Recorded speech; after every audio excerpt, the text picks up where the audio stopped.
Hey, it's Thursday, time for another Action Figure Adventures video here on SEO Tour Review. Today, we're taking a look at two Marvel Legends figures from the X-Men wave, Forge and Jubilee. Anybody who's a fan of the 90s X-Men series has got to be very familiar with Jubilee. Forge was in the 90s show, but didn't have near the screen time as Jubilee. He did have a 90s action figure, though. Both of these figures are part of the Caliban Build-A-Figure wave. I have Gambit, who didn't come with a part. I really want to find that beast, and I passed up on that Weapon X figure, and I may eventually regret that. But I have a feeling I will not be getting the rest of the wave, so slim to none chance that I'll be building Caliban. Here we've got the two figures out of the package. They both are very nice representations of the characters.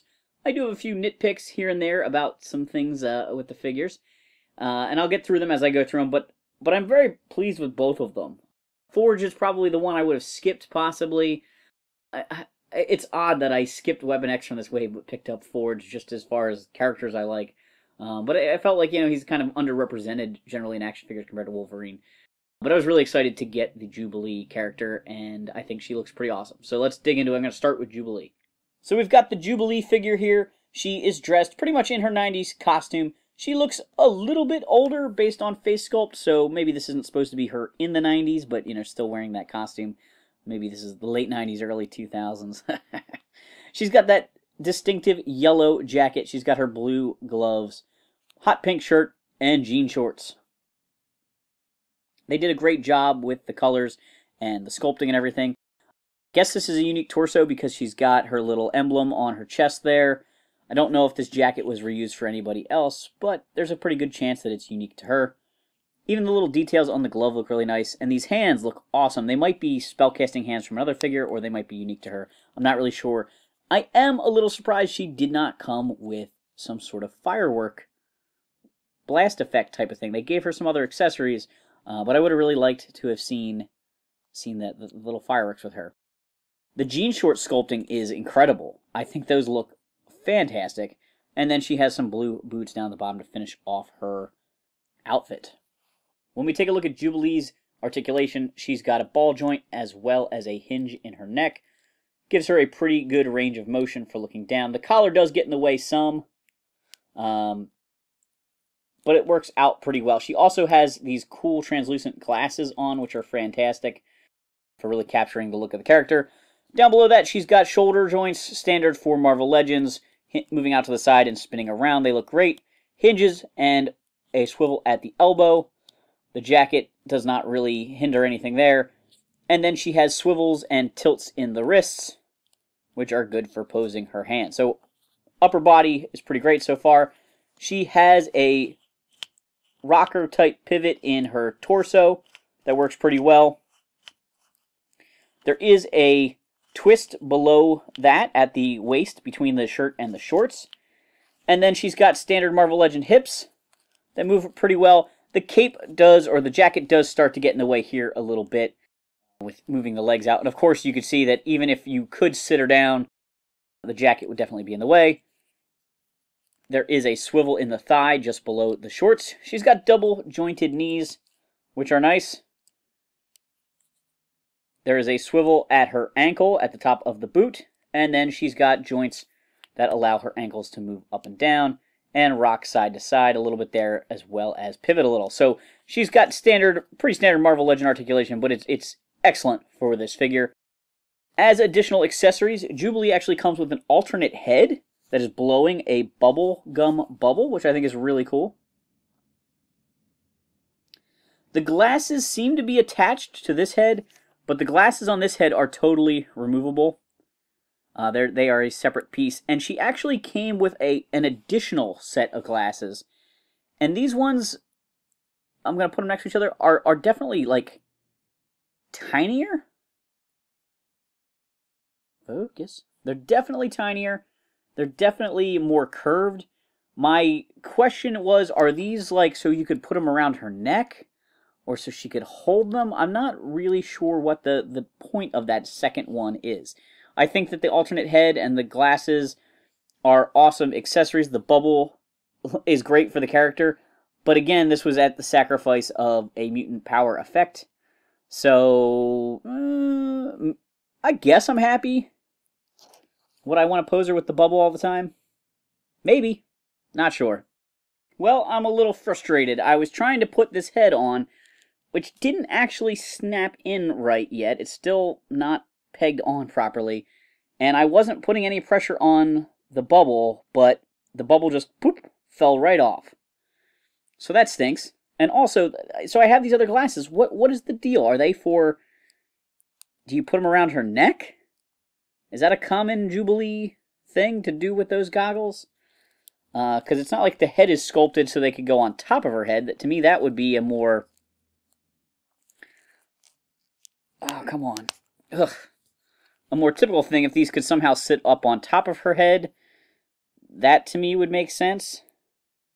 But none of these are sculpted for that. I'm really bummed that the bubble broke. Not that I would probably use this head for display, but I just hate it when toys break, especially when you're playing with them for the first time. And that's so tiny, that's going to be a tough thing to glue and have any strength there. But that's probably why it broke, is a teeny tiny little peg. Alright, so I think I'm just living with this head. The only reason I was switching out Jubilee's head was really so she would be displayed with the alternate head when I showed off her Build-A-Figure part. But so much for that. She comes with the torso piece that has an ab crunch. There's a rotation at the waist, hip joints, and a swivel, or hinge, I mean, for the neck there. And obviously you can see how the other parts would plug in, and that this guy is going to be massive. Next up, we're taking a look at Forge, and we're hoping not to break him. So Forge is dressed in a pretty classic blue and yellow X-Men outfit, but he does have a lot of little alterations and accessories with his harness and his belt and his fringed boots, his holster and everything. So he does look really great while still fitting in with a classic era team. He's got a nice head sculpt with his mustache and his bandana. I think he looks really good. He's got a long ponytail there. His articulation at the head rotates and pivots on the neck there. Of course, the ponytail does get in the way, but for the most part, it's not very limiting. Below that, in his chest, he's got an ab crunch that moves like a really great range of motion, like a ridiculous range of motion. Like no one can do these kind of movements. And then he's got a rotation below the waist there. Depending on how you position his belt, that articulation line gets hidden really, really nicely. He's got joints at the shoulders that allow him to spin around and move out to the side. He's got a rotation at the bicep. He's got double jointed elbows. He has long gloves that kind of cover up most of his forearm, and at the wrist he's got a swivel and a rotation. Both of his hands are sculpted so they can hold accessories. Below the waist he's got standard hips with a thigh swivel at the top, double jointed knees, a rotation at the boot cut, a hinge and rocker type situation down there at the bottom of his boots. Now most of the details on this figure are done in paintwork and add-on pieces. So like the transition from his pants to his boot, it's really just a change in paint color and then this fringe piece that's added on. The fringe looks great, but I'm not real wild about it as far as like playability goes. I know these are collector toys, but they fall down and they slide up and they're just a little bit in the way some of the time. So I'm not super crazy about them. The holster seems to stay in place really well, even when I am, well, maybe not. I was going to say even when I'm articulating him, but I can't even, oh, there we go, got that thigh joint moving there. His holster does fit the pistol really well, so I really like that, and the pistol looks great. It's pretty cool for him to come with two weapons. There aren't a lot of weapons in this line, but you know, most superheroes don't use weapons, so we tend to get more of the blast effect kind of things. But both of his guns are molded out of a gunmetal type colored plastic that just look fantastic, and he can hold on to them pretty well. He even has a trigger finger sculpted in this hand, so if you line it up just right, you can get his finger on the trigger there. Go in the trigger. There we go. Trigger finger. I think he looks really good. I like the mechanical section of his leg there. I think that looks great as well. Of course, like I said, it's just, that's the transition. It's just the joint. It doesn't look the best, but the strap on his gun holster really kind of hides it. So in the end, it looks pretty darn good. Flipping around to the back, just so you can see that the harness that he wears on his chest does make an X. And that looks pretty nice as well. The whole figure just looks really good. I don't know what else to say about Forge.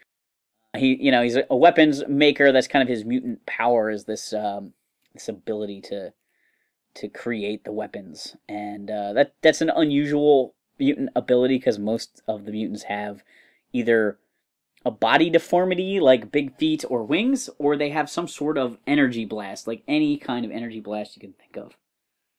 Caliban part that comes with Forge this time is a hand. It is a nasty, snarling hand on this big, super heroic spandex-covered arm with a little wrist cover there. It has a elbow joint. It has a shoulder joint. Ooh, that's really tight. Has a swivel at the wrist as well as a little rocker there. And I can plug this into the body here that came with Jubilee. And just looking at that arm span, man, you really start to see how big this guy would be if you had the whole Build-A-Figure. Both of these guys are decent figures. Based on my usual collecting habits, Jubilee is the one that I needed for my collection more. But I felt like Forge added a little bit of variety to the collection and got somebody beyond who was in the 90s cartoon or was an iconic 90s early wave X-Men Toy Biz figure. So, you know, I was pretty happy to pick him up. Both of these figures, I believe, were bought at GameStop. They tends to be where I'm finding these guys. They're a little bit more expensive there, but I think they're a lot of fun. Thanks for watching this Action Figure Adventures video. Do Baby Skeletor a favor, hit that like and subscribe button.